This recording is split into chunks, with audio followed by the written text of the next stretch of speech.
السلام علیکم ورحمۃ اللہ وبرکاتہ۔ محترم دوستو، امید کرتا ہوں کہ آپ خیریت سے ہوں گے۔ آج کی اس ویڈیو میں ہم جانیں گے غسل کے فرائض اور غسل کی سنتیں۔ غسل تو ہم سبھی لوگ کرتے ہیں، لیکن اسلام میں جو غسل کا طریقہ بیان کیا گیا ہے، جو سنت طریقہ ہے، اس کے مطابق ہم نہیں کرتے۔ تو دوستو، اس کا ایک نقصان یہ ہوتا ہے کہ ہم پاک ہوتے ہیں یا نہیں ہوتے، اس کا بھی ہمیں پتہ نہیں ہوتا، اور ہم اسی حالت میں نماز پڑھ لیتے ہیں۔ ہم سوچتے ہیں کہ ہم نے تو غسل کیا ہے، ہم پاک ہیں، لیکن حالانکہ ایسا ہوتا نہیں، کیونکہ ہم شریعت کے مطابق جو غسل کرنے کا طریقہ بیان کیا گیا ہے اس پہ ہم عمل نہیں کرتے۔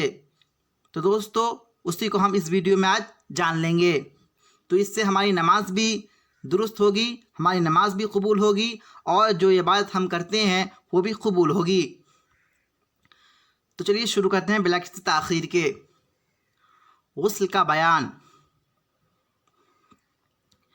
غسل کہتے ہیں نہانے کو، مگر شریعت میں نہانے کا ایک خاص طریقہ ہے، اور وہ یہ ہے کہ پہلے استنجا کرے، پھر اس کے بعد جو نجاست بدن پہ لگی ہوئی ہے اسے دھو ڈالے، پھر وضو کرے، اس کے بعد سارے بدن پر 3 دفعہ پانی بہائے۔ غسل کے فرائض۔ غسل کے فرائض 3 ہیں۔ نمبر 1 کلی کرنا، نمبر 2 ناک میں پانی ڈالنا، نمبر 3 سارے بدن پر پانی بہانا۔ غسل کی سنتیں۔ غسل کی نیت کرنا، دونوں ہاتھوں کو پہلے گٹوں تک 3 بار دھونا،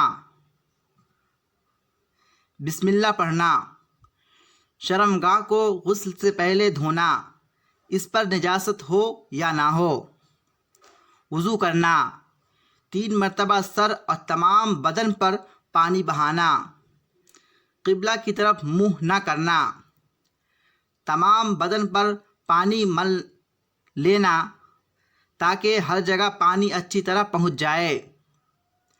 ایسی جگہ نہانا جہاں کوئی نہ دیکھے۔ پانی میں کمی یا زیادتی نہ کرنا۔ عورتوں کو بیٹھ کر نہانا۔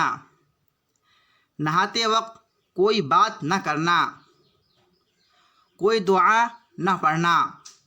دوستو، تو یہ تھی غسل کی سنتیں اور غسل کے فرائض۔ تو دوستو، آپ جو ہے غسل کی سنت کو، غسل کے فرائض کو جو ہے اچھی طریقے سے یاد کر لیجئے، کیونکہ یہ جو ہے غسل کے لیے بہت ہی زیادہ ضروری ہے۔ آپ چینل پہ نئے ہو تو چینل کو سبسکرائب کر دیجئے اور بیل آئیکن کو بھی پریس کر دیجئے۔ تو آج کے لیے بس اتنا ہی، پھر ملتے ہیں ایک نئی ویڈیو میں۔